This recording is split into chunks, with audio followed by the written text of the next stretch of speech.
Hello and welcome. This is me, Sandeep Unnithan, on the News9 show. I'm joined by Lieutenant General P. Ravi Shankar, as you all know, is former Director General Artillery, but he's also much more than that. He continues to invest in researching and developing new weapon systems, new technologies. And we had a conversation a couple of days ago where I was asking General Ravi Shankar about the building blocks for Atmanirbhar Bharat. Where should we be really looking at? What are the technologies that we should be looking at to build Atmanirbhar Bharat? What are the foundations? What are the components of this Atmanirbhar Bharat? So, General Ravi Shankar, pleasure to have you back on the show once again. Thanks a lot, Sandeep. It's always a pleasure to come and have a discussion on technology and weapon systems and everything with you.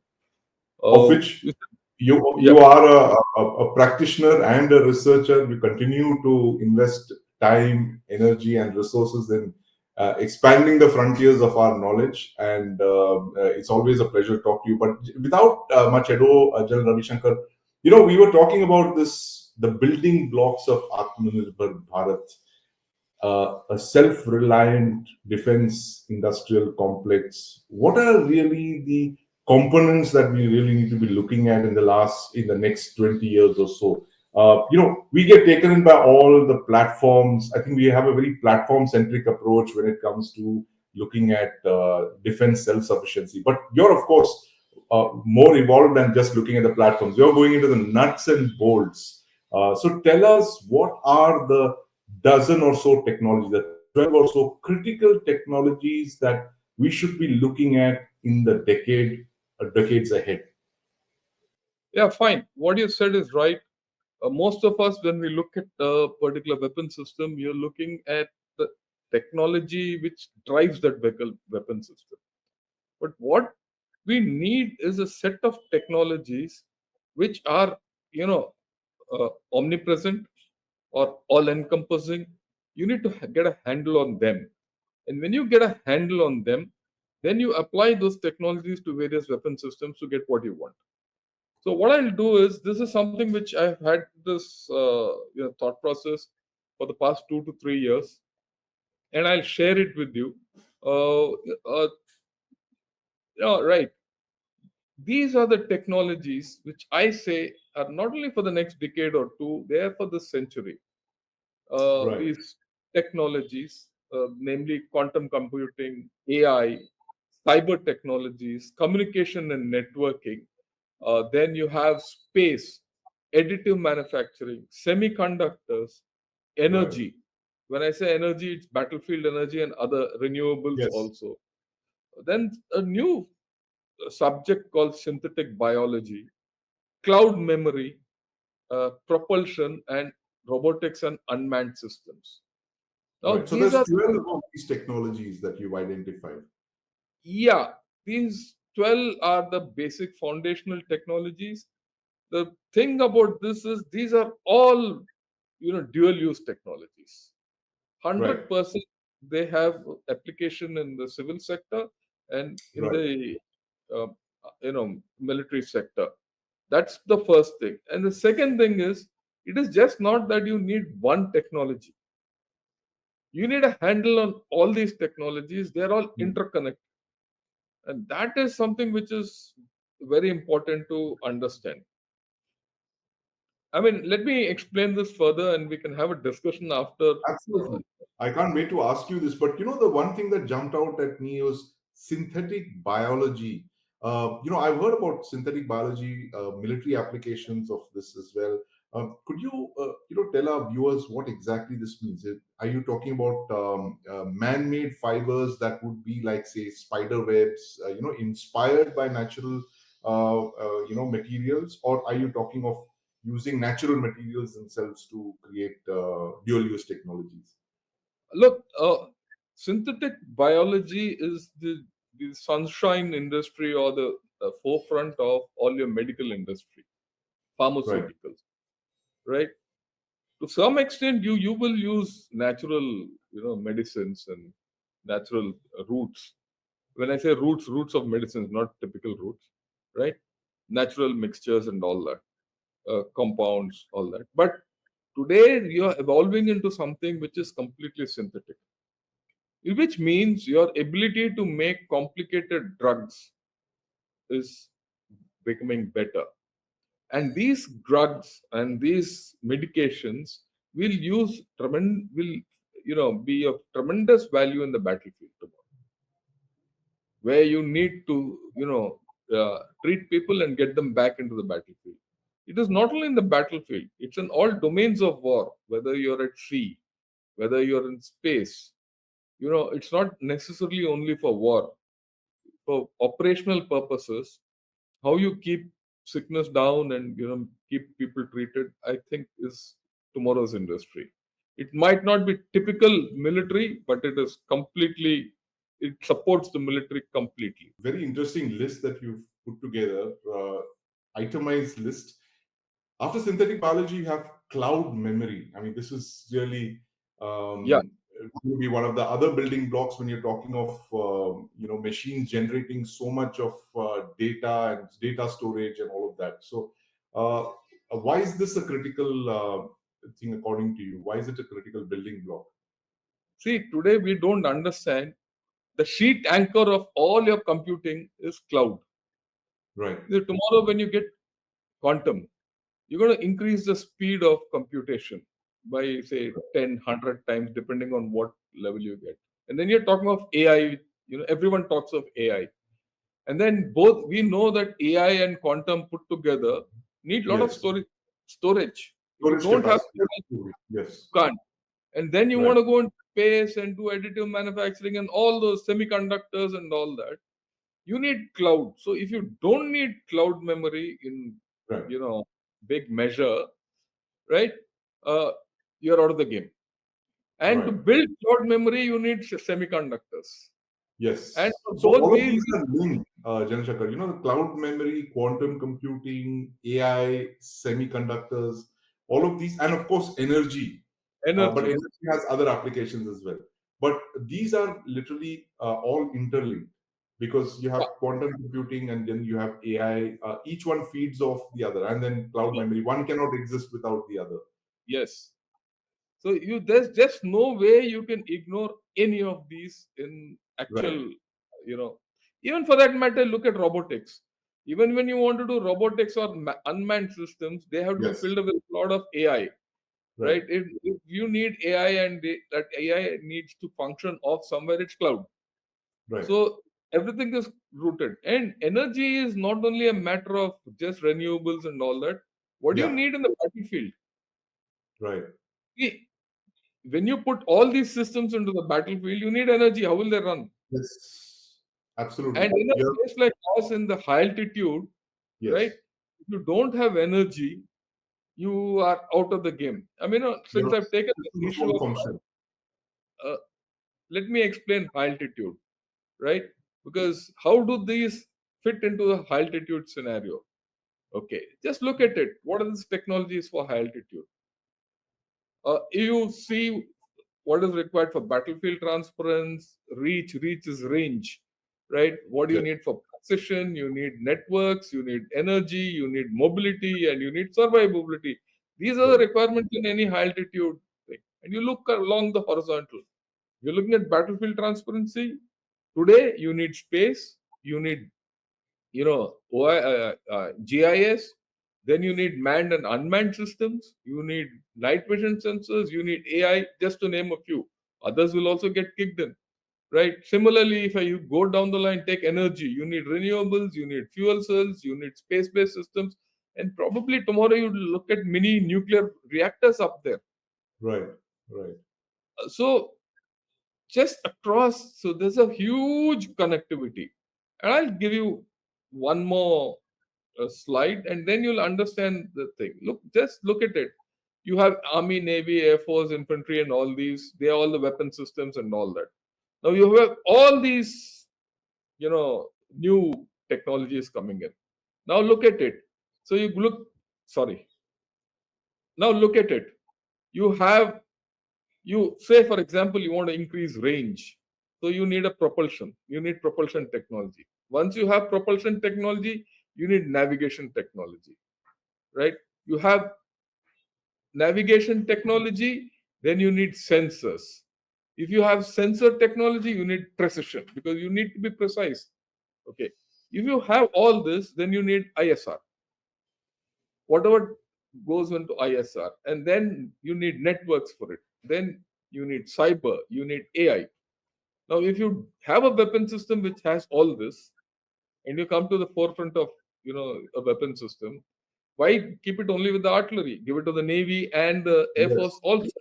Yes. So you have all these technologies.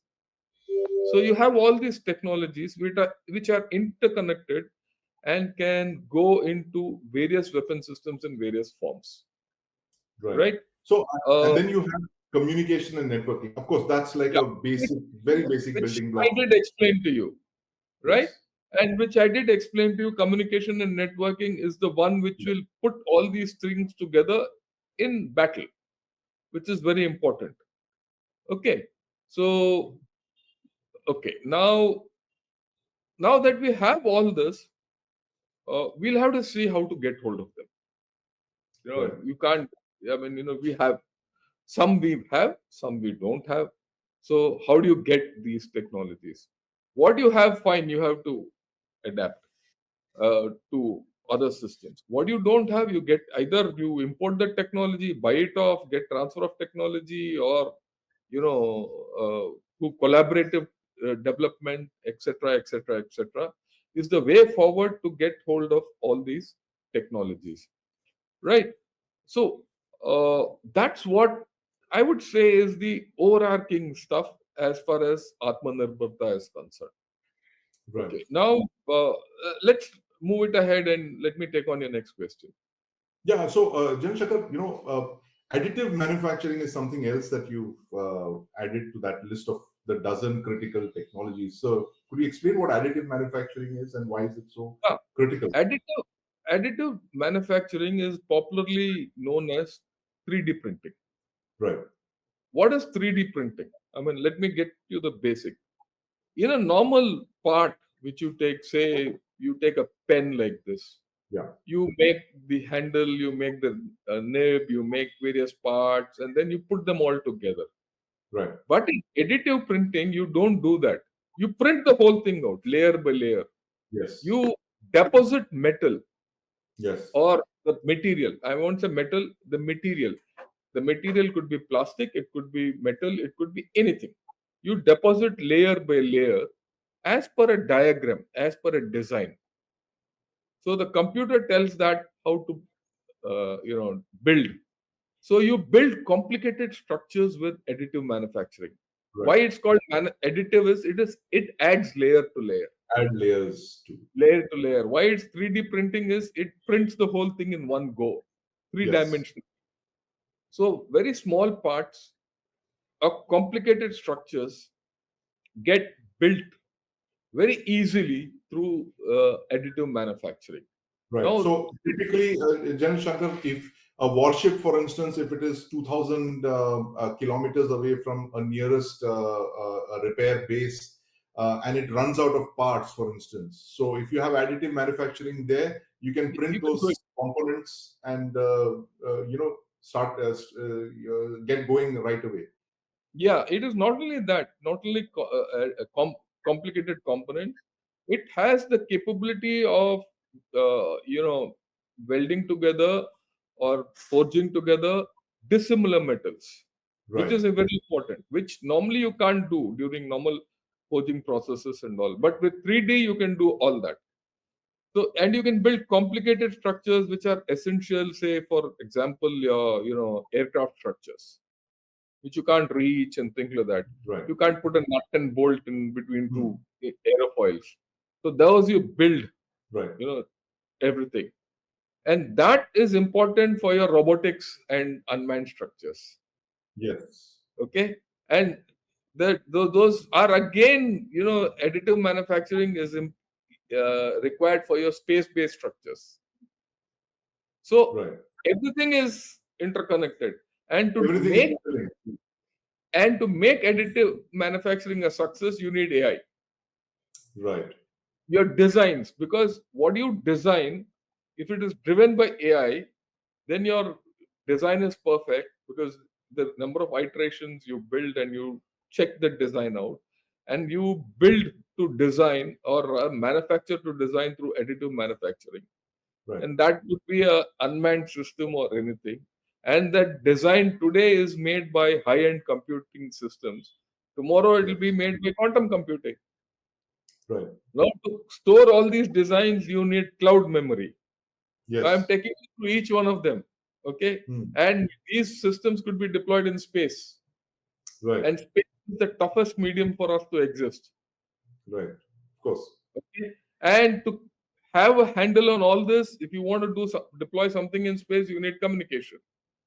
And Right. then, of course, if the enemy has communication, you would like to use cyber technology to defeat him. Yes, yes. So, when you mention space as one of the 12 critical technologies, do you mean space as a medium for deploying technologies, or like you just mentioned, is it just a medium, or is it all the materials that you would require for space? Yeah, you see, today's any space is the sixth dimension of war as of Right. now. Okay, you use space for communication, you use space for navigation, you use space as weapon platforms, and Yes. today getting space on space kind of weapon systems, right? Yes. Your co-orbital systems and things like that. You have space-based weapons which can destroy things on ground. It can destroy things on in air. So if Right. you are going to do all this, and plus the fact, see, there's one thing in space which people don't understand. You put a satellite up, it Yes. stays there for 10 years. Okay. So whatever you do today, you have to put it up, software, hardware, everything up there.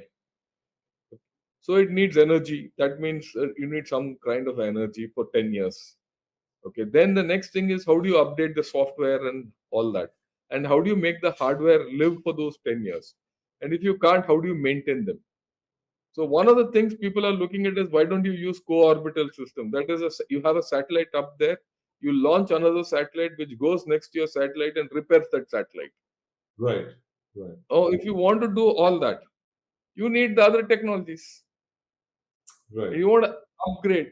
You want to, I mean, who knows tomorrow with the kind of robotics we have and the kind of additive manufacturing systems you have and everything, you might have a co-orbital system going and replacing a chip or a part or some, a board, and so that you can upgrade your satellites. Right. So they are all connected, and I don't see them replaced by any other technology, at least in the next 40 to 50 years. Right. And now propulsion, when you say propulsion, that's also a catch-all kind of category where it covers everything from ground systems to maritime systems, air, all of Everything. this.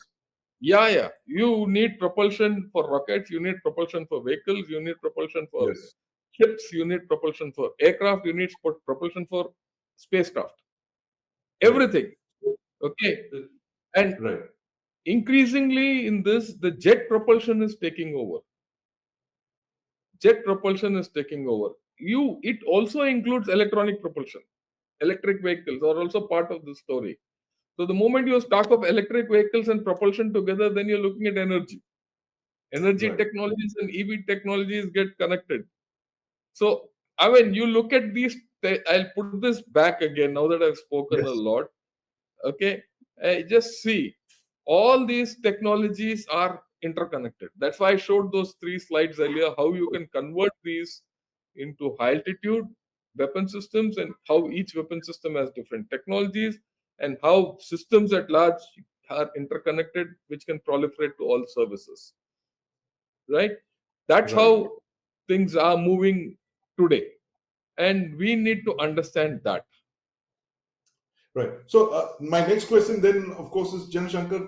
We tend to see civil and military as distinct from each other, despite the fact that they have a lot of things in common. And when we don't integrate these, as you're suggesting, civil and military dual-use technologies, we have a problem because the biggest example that comes to mind is shipbuilding. We have a very robust military shipbuilding industry. We have got 100 plus warships under construction or in the pipeline. But when we look at the commercial shipbuilding, we are number 22 or number 24 in the world. I mean, it is an appalling, deficiency that the third largest economy in the world is when it comes to commercial shipbuilding. We're number 22. We are dependent on foreign technology, foreign ships, and shipping lines. So I think that is one clear place where we have kind of not integrated our shipbuilding capabilities. Similarly, when you're talking of dual use technologies, I think it's really important because we tend to see everything either as military or as civil. And typically you'll have the silos taking place. What is the kind of blueprint that you really need to put together? What are the structures that you would recommend to take this forward together? Like the US has these structures. I think it was Ash Carter who had set up a couple of these dual use, civil military fusion structures. He got a lot of people from the private sector to do that. What is the way forward for us to capture these technologies that you listed out? There are two models of military fusion. One is the American model, and the other is the Chinese model. Right. The American model didn't start with Ash Carter. It started in the Second World War, of course. It started in the Second World War. The Americans defeated the Nazis and the Japanese not because they fought well, because they could outproduce tanks. Outproduce them, exactly. And those tanks were made out of Ford factories. Yes. The Ford production line. They could outproduce them by tanks, aircraft, everything. When I say tanks, ships, the kind of shipbuilding USA did in that century is unmatched even today. Okay. Yes. Take it on a time scale basis. Ship, I think they were building one ship a day at the peak of its production. One merchant ship a day. Okay, that's how America became great. Today, China is doing it, incidentally. Yes. Okay.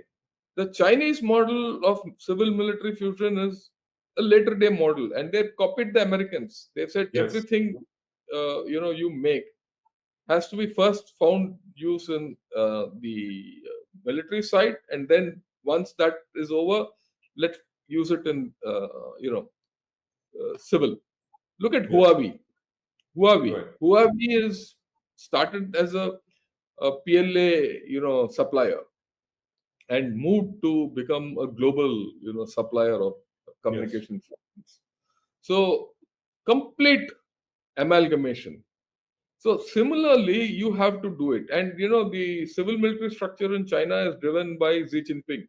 Yes. It's driven by the party and of course the chairman of the party. Yes. Yeah. And I'll say this, that it's not as if we don't have that. After all, our Prime Minister drives Atmanirbharta quite a bit. Yes. But let me give you the inconsistency in our system. Right. Till last year, we had civil air show in Hyderabad, right, and Air Force show in Bangalore, which is annual, isn't it? Yes. We are the only country which has two air shows, one for civil and one for military. Right. Oh, there you have it. Yes. I mean, it's very funny. No other country has it. No other country has it, including Farnborough or Paris or or in Dubai, or for that matter, even the Zhuhai Air Show, which in China. So this is the kind of a separation we have. So we need coordination between the civil aviation ministry and our defense ministry. Similarly, you need coordination between many industries and ministries which drive these 12 technologies. And either you say all of them first contribute to the defense and then we'll talk of everything. Yes. Okay. Or you create a ministry of fusion, civil military fusion, or technology fusion. Call it what you want. So you need to have structures which are driven from the top, which give you end results. Right. I mean, let me also say, is it happening or not happening? In some cases, it's not there. Like I said, in civil aviation versus 4G aviation, but it's happening in the drone setup. Yes. Today, drone makers are able to give you various drones for the civil, and same chaps are making for the forge. Right. It's there in some form, but it's not there in many forms. You need to go through the bigger loop of say AI. AI is a huge thing. Why don't we have AI parks which are meant for the defense and also for the civil? Where you so that concept we have not come across.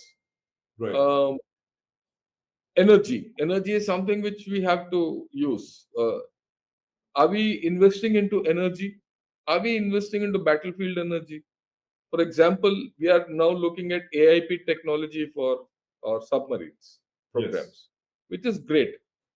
Okay, we are also looking at going in a big manner for the hydrogen technology, green technology as part of Which is the IMEC. next level. Yes. Yeah, IMEC. We are Yeah. looking at it. We are looking at AIP and fuel cells. AIP is what fuel cells. Hydrogen Yes. technology ultimately is also fuel cells, but Yes. in a different format. You already have a handle on this through ISRO. I'm giving you various things. You also Right. have some fledgling guys making electric vehicles and batteries here in India and solar systems. Can you put all these together Right. and say solve your battlefield energy problems in high altitude? Can you put together a small reactor? After all, you have a capability of having a nuclear submarine. Yes.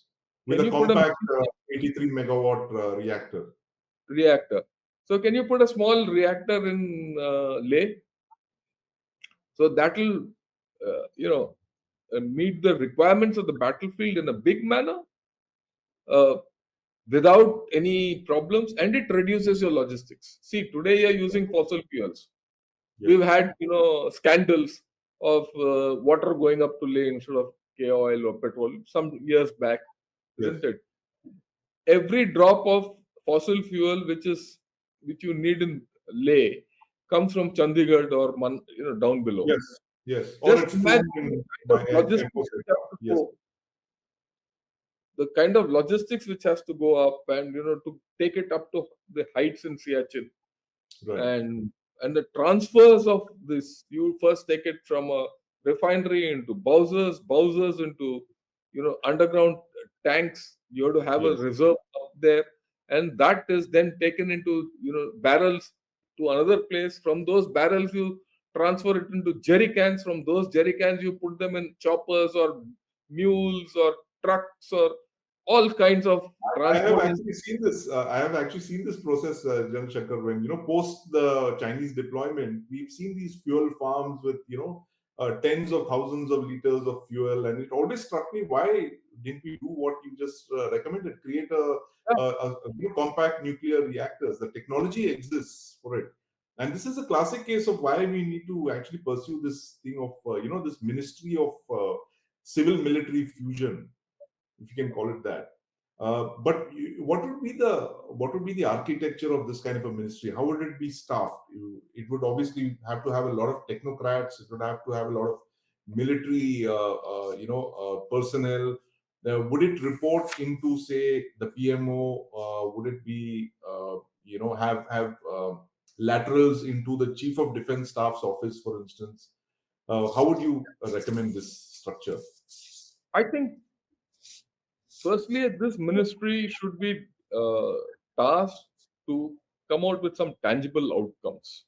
Put a Right, minister in charge and have right, a joint offing. right. See, this ministry also has to take all the startups in India into its hands, Yes, because technology will come through startups. Okay, right, and this has to have um, the power to break structures, right. overrule all the barriers, or Right. actually I wouldn't say overrule the barriers, break the barriers. The Break the focus barriers. of the ministry has to be breaking barriers Right, and enabling cross flow, and plus it should have the financial capability to come out with some prototypes. See, right. many times what happens is, okay, let me give you an example, because that will learn. I'm a guy who's sitting in IIT Madras. I deal with Yes, youngsters, I deal with X, Y, Z. Okay, I have an idea which is based on my experience, right? I have a, and plus what the students give me. I come out with something. Now, the moment I come out with something, I should have the capability of going and deploying it somewhere immediately and trying it out. That smooth mechanism has to come in. Okay, Right. single window systems. Look, I have this invention. Will you try it out for me? Evaluate it. Okay, and you evaluate it, and then you will see something coming out of it, and then the forces start saying, "Oh yeah, even this can be done. Let's do it." And who are the guys who can really tell we need this or not need this? These are the chaps in the front lines. So Right. there is a requirement for all these, some of these technologies to go up there. Do you have a kind of a system to entice, I wouldn't say entice, to educate the frontline troops as to what you can do? Because the requirement is theirs. They have to Yes. tell the requirement. Now, I'll give you a very, different kind of an example. I was a director in the L&T defense, vertical. So I used to tell L&T defense, I said, look, go and open a shop in Leh. They said, Right. sir, what do I do? He says, you do nothing. You put a board L&T and put your what all you can do and be there.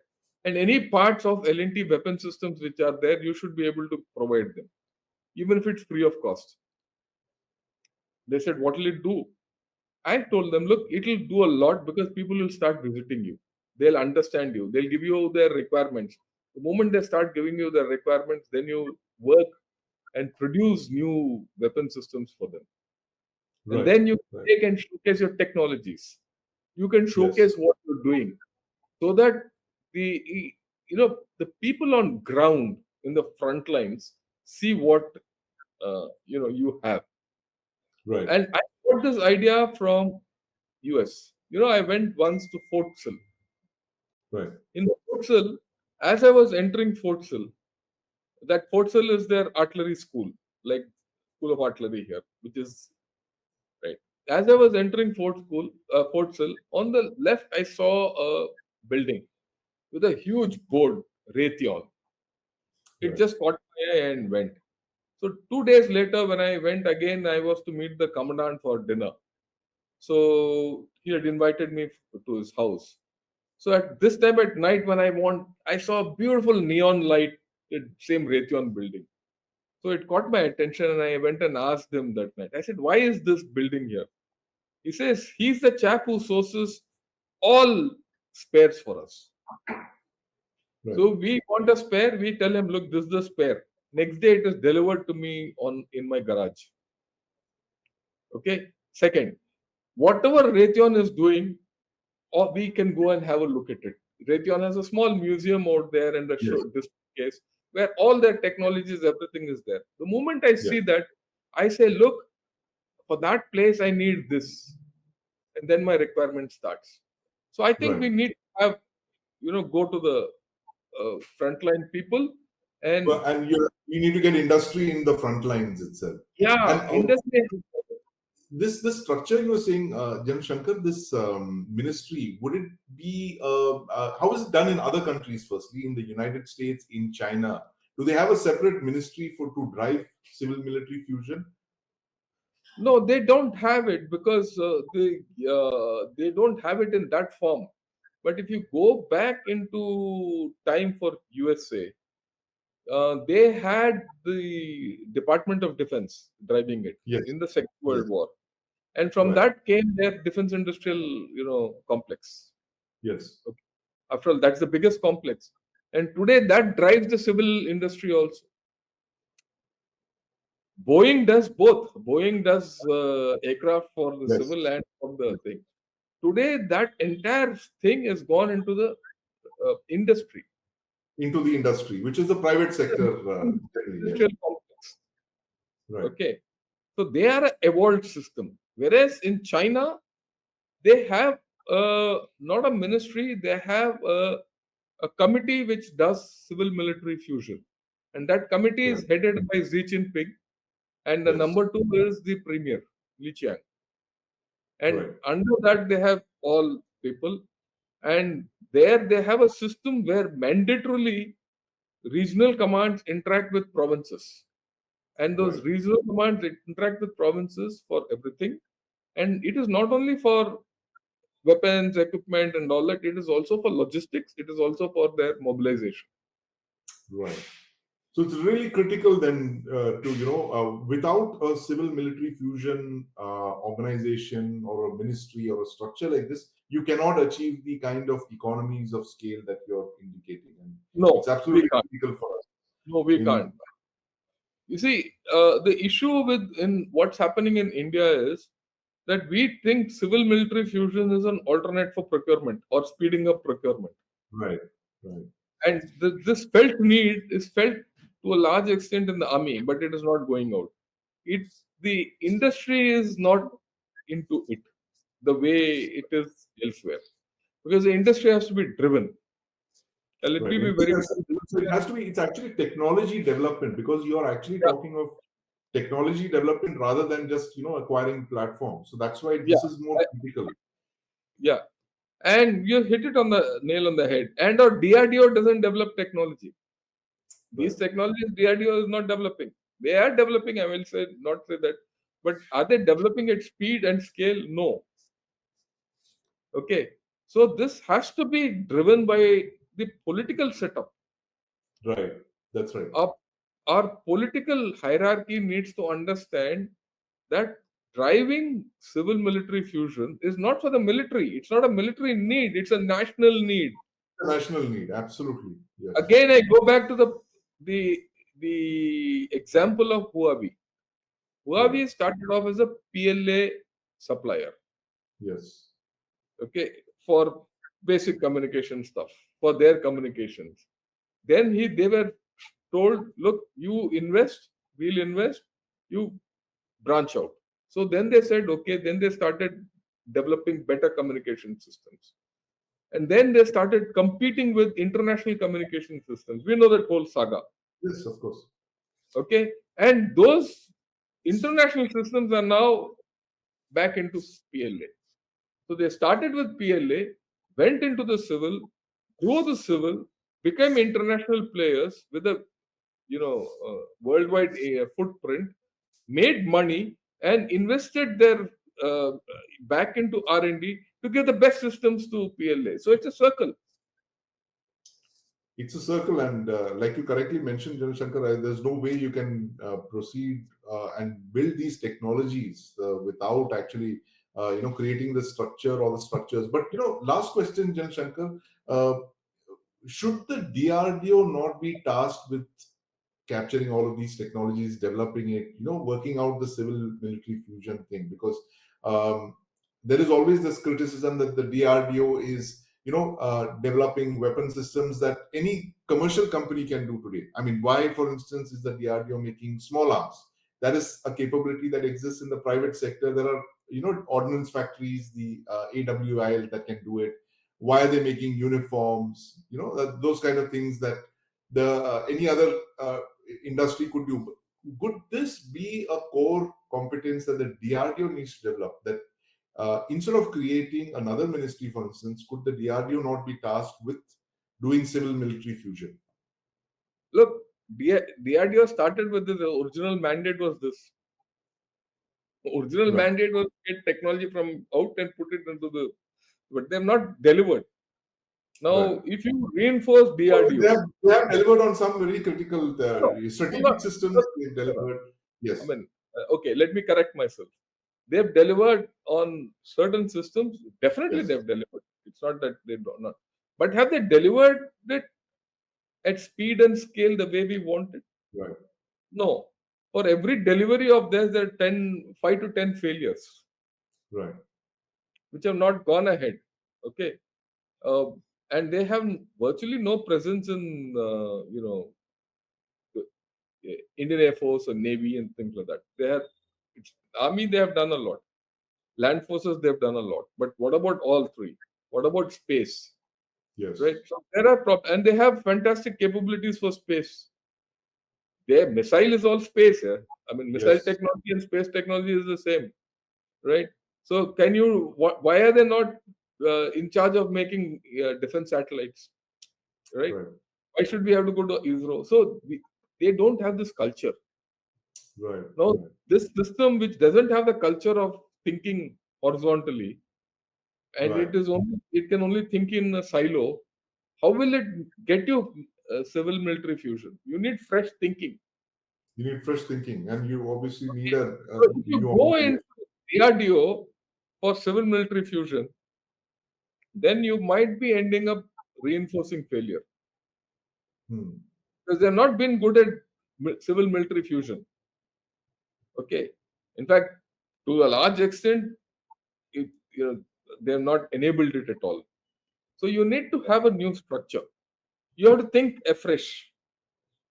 Right. You have, unless you think afresh, or you restructure the DRDO completely, revamp it. Right. We have just gone through one kind of a revamping for which the committee has sat down, given recommendations and all. We don't know what's the outcomes of that. So Yes. that's an entrenched structure which will defy your recommendations. So what will get implemented might be watered down. Right. In this case, the DRDO doesn't get, become what it is meant to be. Now that, if you want to put it for civil military fusion, I think it's a little asking too much. So it's better to start something new.